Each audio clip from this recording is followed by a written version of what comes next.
Diretamente de Serra Negra do Norte, o correspondente Donaldo Nazário Serra traz as notícias mais relevantes, conectando você aos acontecimentos que impactam a vida de toda a população.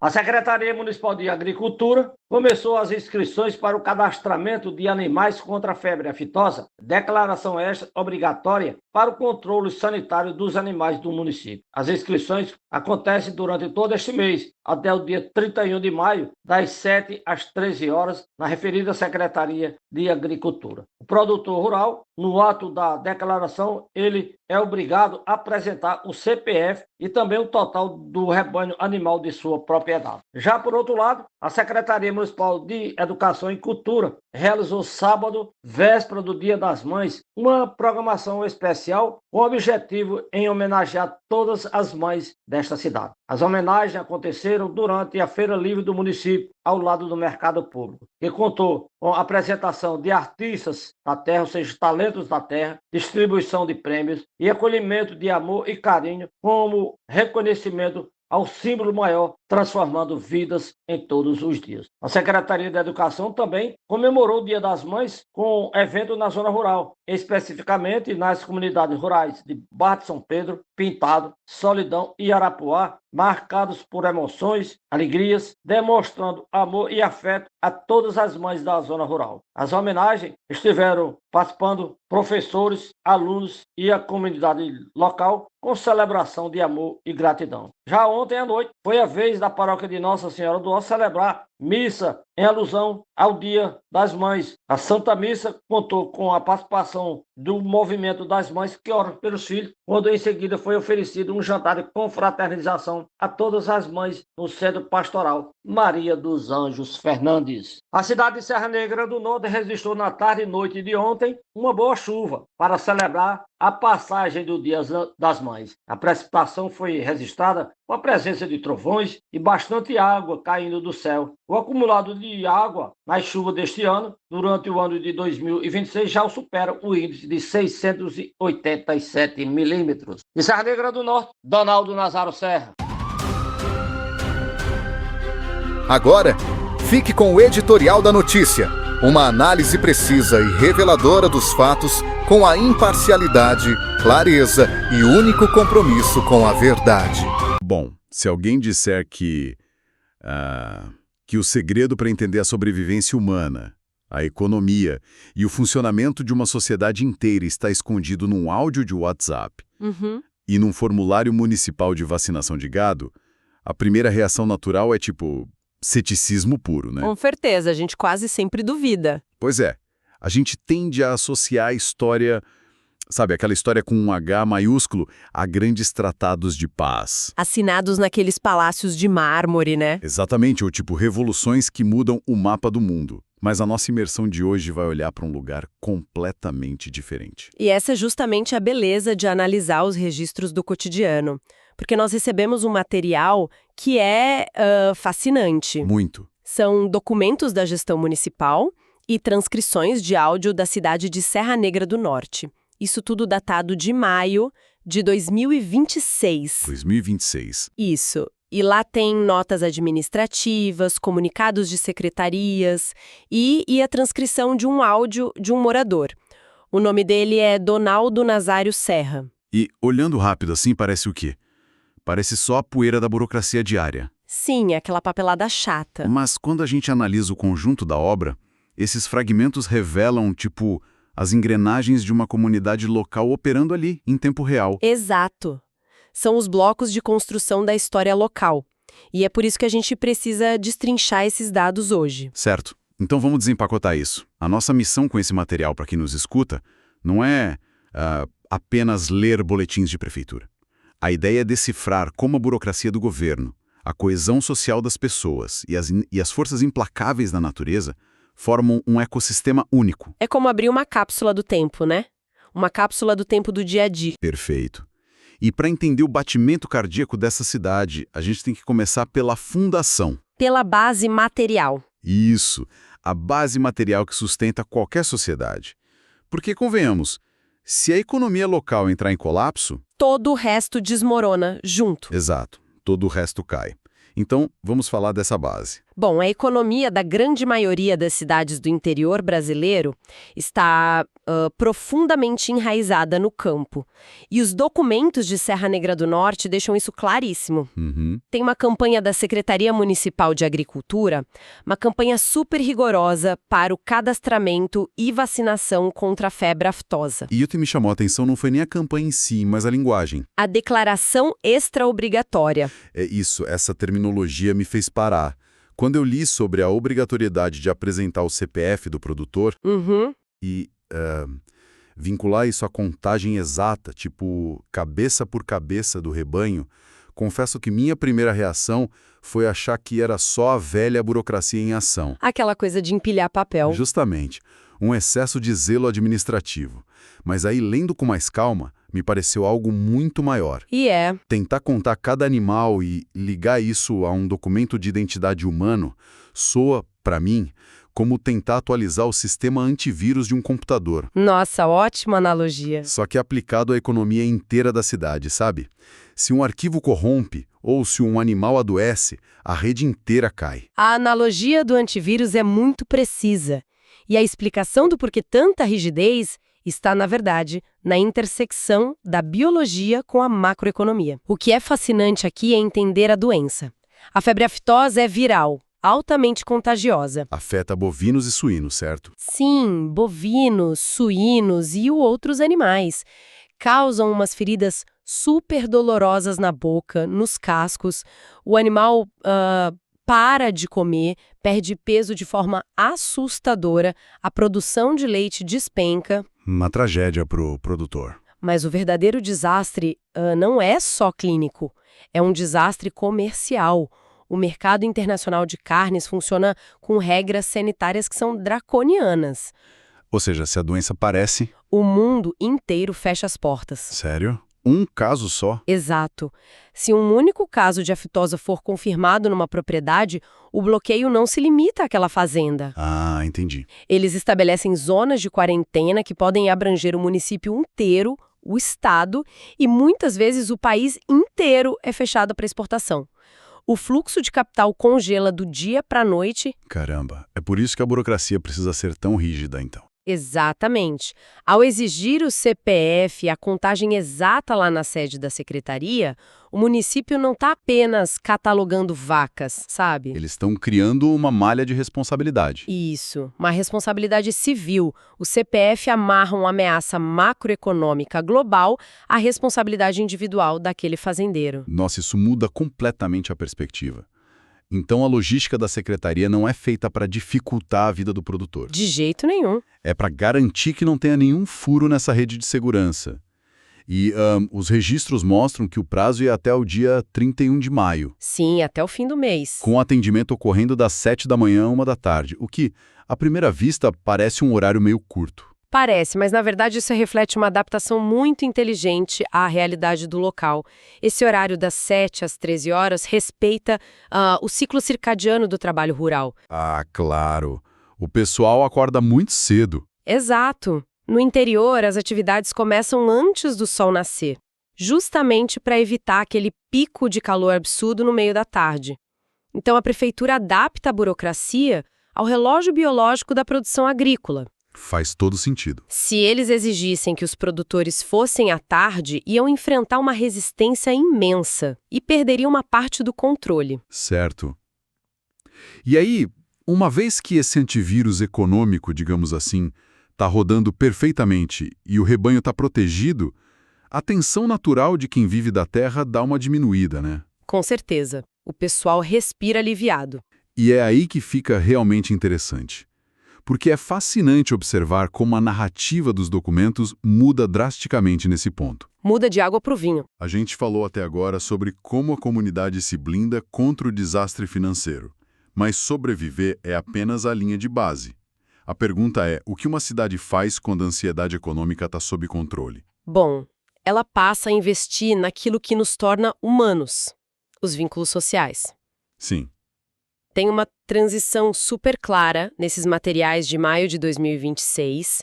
A gente sai do rigor frio da Secretaria de Agricultura. Do CPF e do gado. Isso.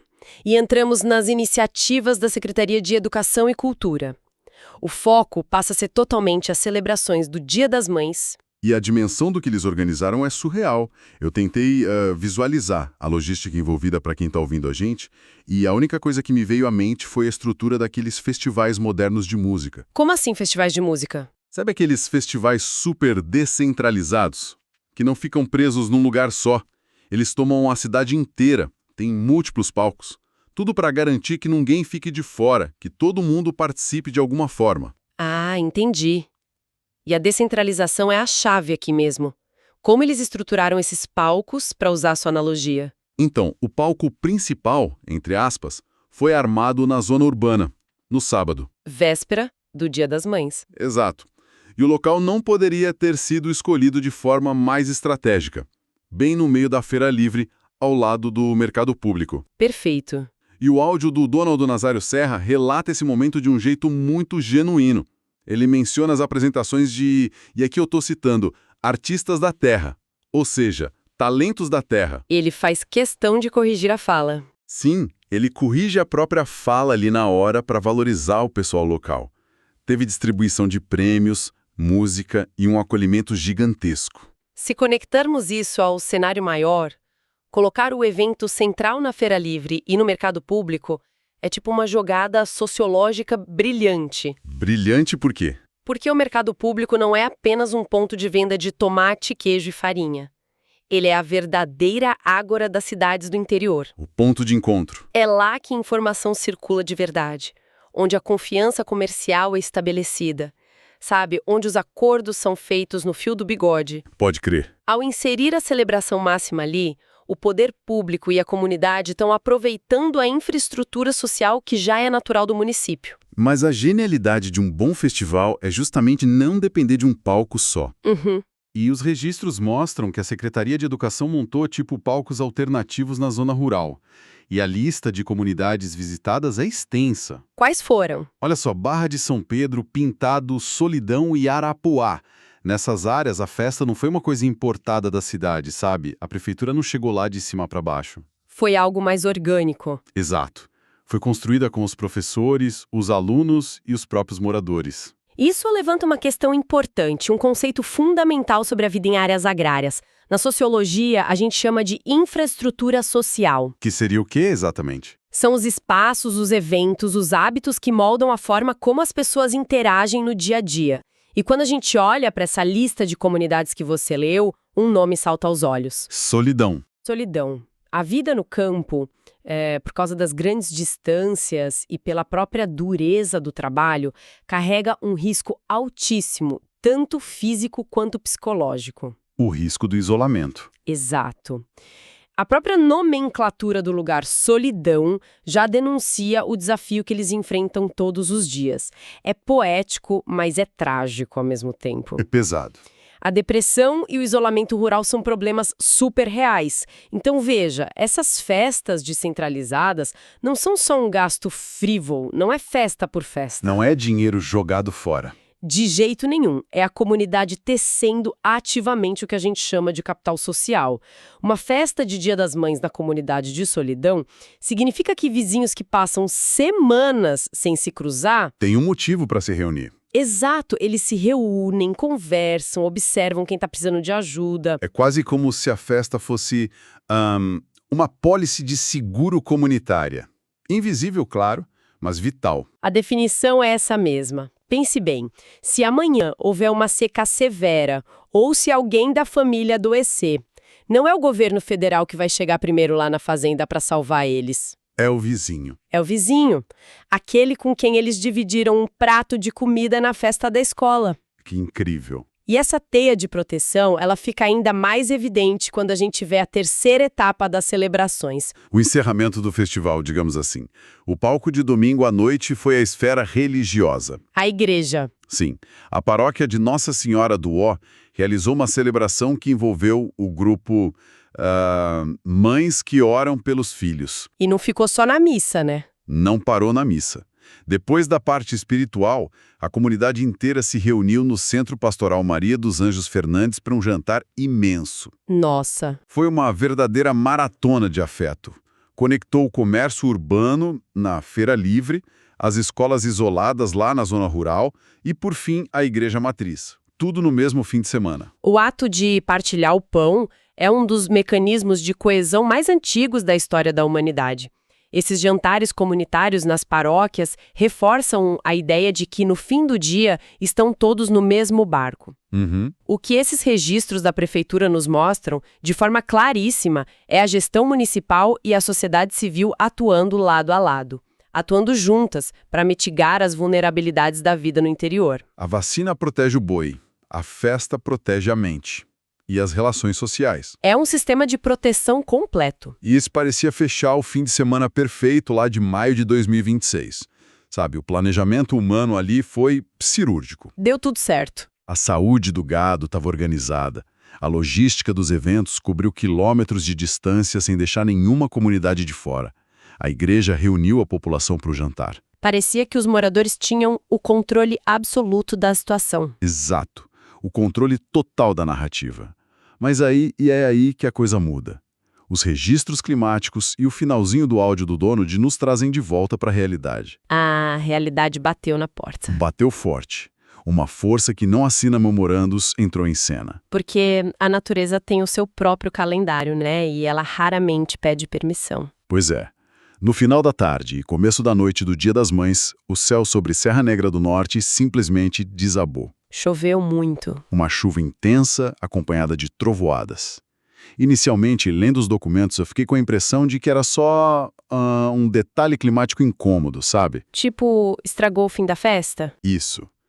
Eu até imaginei as pessoas correndo da chuva logo depois do jantar no centro pastoral.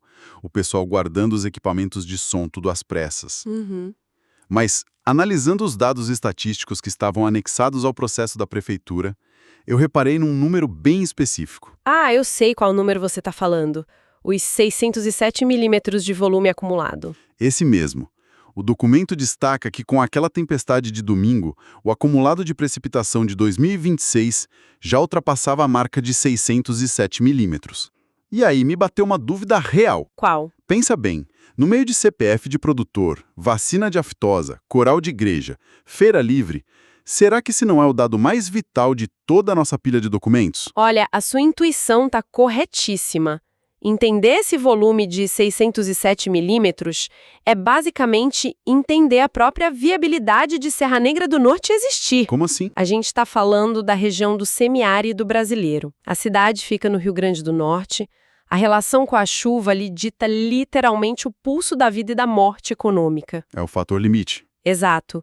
Ultrapassar essa marca dos 600 milímetros significa que o chamado inverno, que é como eles chamam a estação chuvosa no Nordeste, foi abundante. Choveu bem. Choveu muito bem. É a confirmação empírica de que os açudes, as barragens, os pequenos reservatórios vão ter água suficiente. Água para aguentar o resto do ano. Sim, para atravessar aquele longo e brutal período de estiagem que sempre vem na segunda metade do ano. Caramba, então a chuva não foi um obstáculo para o fim de semana festivo? Ela não estragou nada? Não mesmo. Ela foi, na verdade, a principal convidada do evento. E isso amarra os 3 pilares da nossa imersão de um jeito, nossa, muito revelador. Totalmente. Porque eu passei o início dessa análise achando que a economia era o que gerava a festa, que o gado gerava o dinheiro e a festa acontecia. Mas a verdadeira ordem dos fatores é outra, não é? A ordem obedece aos ciclos da água. Sempre.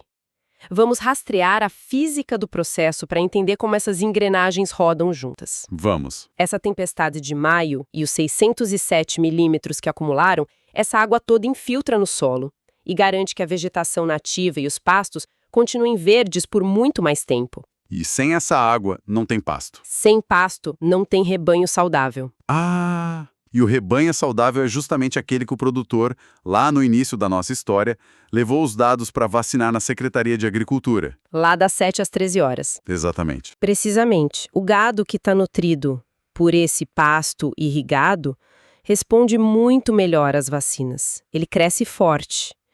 E como a prefeitura manteve a exigência da declaração extra-obrigatória amarrada ao CPF, a região inteira se mantém livre da febre aftosa. E sem aftosa, não tem bloqueio comercial. Nenhum. O gado pode ser vendido livremente.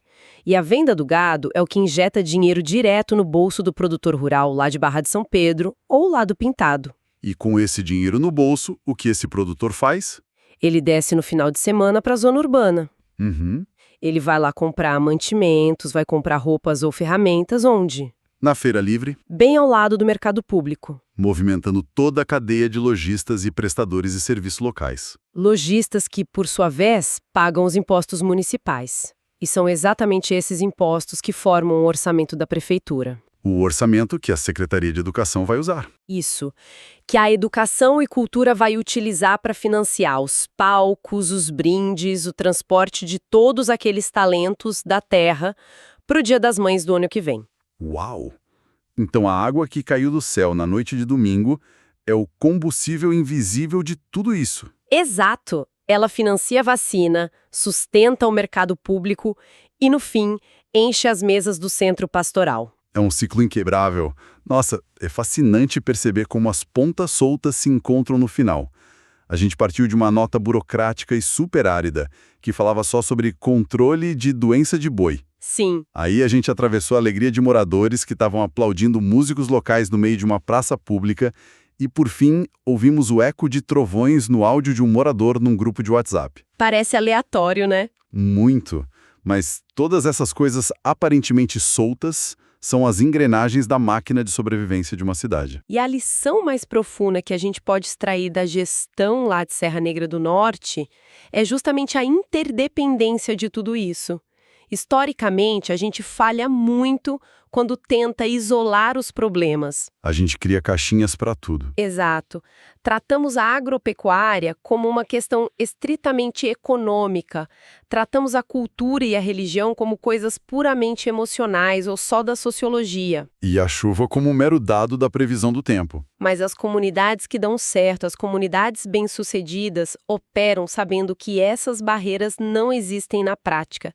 Se faltar vacina, a economia sangra e não sobra recurso nenhum para a comunidade festejar. E se faltar a coesão social proporcionada por essas festas e pelos jantares da igreja? A comunidade adoece psicologicamente, as pessoas se isolam e perdem a resiliência para enfrentar as crises. E se faltar a chuva, bom, aí todo esforço humano vira pó, literalmente. É isso, retirar qualquer um desses 3 pilares faz o sistema entrar em curto-circuito. E não importa o nível tecnológico da sociedade, sabe? Isso é um lembrete humilde, né, sobre a própria condição humana. A gente vive numa era onde as grandes metrópoles falam de inteligência artificial, de automação, de tudo na nuvem. Tudo hiperconectado digitalmente. Mas a base da nossa existência continua a mesma de séculos atrás. Seja no centro de São Paulo, cercado de prédio, ou nas terras do semiárido lá de Serra Negra do Norte, a nossa saúde como sociedade depende da proteção meticulosa do nosso ganha-pão, depende da força dos nossos vínculos sociais para não morrer de solidão e do respeito absoluto aos recursos da natureza que permitem que a gente continue vivo. É uma tríade que, não aceita nenhum atalho. Não tem como hackear esse sistema. É a biologia e a sociologia em estado puro. Isso nos deixa com uma última reflexão para quem está acompanhando essa imersão hoje. Lá no começo a gente falou sobre como costumamos definir os grandes registros históricos, né? Aquelas coisas grandiosas em mármore. Isso. Muitas vezes eles parecem coisas distantes e de gente muito poderosa. Mas vale a pena refletir sobre o que os registros das nossas próprias comunidades vão revelar sobre nós daqui a 100 ou talvez 200 anos. É uma ótima pergunta. Se os arqueólogos do futuro escavarem os nossos servidores de nuvem e encontrarem só notas fiscais, comunicados da escola das crianças e áudios do grupo de vizinhos no WhatsApp, o que eles vão enxergar nisso tudo? O que sobrou de nós? Fica o questionamento se as próximas gerações terão a mesma clareza que nós tivemos aqui hoje, para perceber que as planilhas financeiras dos nossos escritórios, os jantares de domingo com as nossas famílias e aquela chuva que bate nas nossas janelas estão inevitavelmente conectados. Conectados pela mesma, antiga e imutável necessidade humana, a necessidade de sobreviver e de pertencer. Você acabou de acompanhar as principais notícias de Serra Negra do Norte com o correspondente Donaldo Nazário Serra, que há mais de 50 anos vem levando informação com seriedade, compromisso e credibilidade a toda a comunidade do Seridó do Rio Grande do Norte e da Paraíba.